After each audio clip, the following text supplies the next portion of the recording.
10 TV ప్రేక్షకులకు రాఖీ పండుగ శుభాకాంక్షలు. ఇక డీటెయిల్స్ చూద్దాం. సోదర సోదరీమణుల అనుబంధాలకు ప్రతీక రాఖీ పండుగ. రక్షాబంధన్ పండుగ వచ్చిందంటే చాలు ఆడపడుచులకు సందడే సందడే. తమ సోదరులపై ఎనలేని ప్రేమాభిమానాలు చాటుతూ రాఖీ కడుతూ ఉంటారు. తన సోదరుని జీవితం ఎల్లప్పుడూ సుఖ సంతోషాలతో ఉండాలని తలపెట్టే ప్రతి కార్యం విజయవంతం కావాలని కోరుతూ తోబుట్టువులు సోదరునికి చేతికి రాఖీ కడతారు. ఇక ఈ పండుగ పరమార్థం ప్రతిఫలాన్ని ఆశించకుండా స్వచ్ఛమైన మనస్సుతో జరుపుకునేది. ఇక శ్రావణ పౌర్ణమి, రాఖీ పౌర్ణమి, రక్షాబంధన్ పండుగ అంటే అన్నా చెల్లెళ్ళు, అక్కా తమ్ముళ్ల పండుగ. పురాణాల ప్రకారం ఈ పండుగ కృతయుగం నుంచి ఆచరిస్తున్నారు. అన్నా చెల్లెళ్ళు, అక్కా తమ్ముళ్ల మధ్య ప్రేమానురాగాలకు ప్రతీకగా జరుపుకునే పండుగనే రాఖీ పండుగ. ఇంతటి విశిష్టమైన రాఖీ పండుగను ఎందుకు జరుపుకుంటారు? రాఖీ పండుగను జరుపుకునే ఆచారం ఎలా మొదలైంది? ఇక అసలు ఆ చరిత్ర ఏంటి అనేది ఇప్పుడు తెలుసుకుందాం.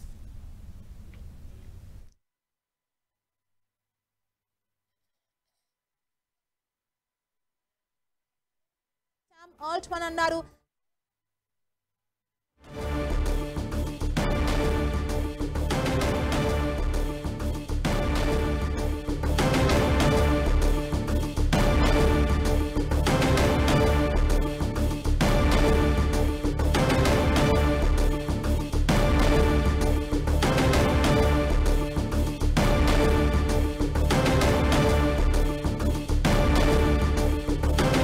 సోదర సోదరీమణుల బంధానికి ప్రతీకగా జరుపుకుంటారు.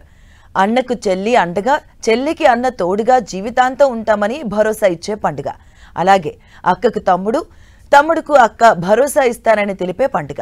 ఒకప్పుడు ఉత్తర పశ్చిమ భారతదేశాలలోని ప్రజలు మాత్రమే అపూర్వంగా జరుపుకునే ఈ పండుగను ఇప్పుడు దేశవ్యాప్తంగా చాలా ఘనంగా జరుపుకుంటున్నారు.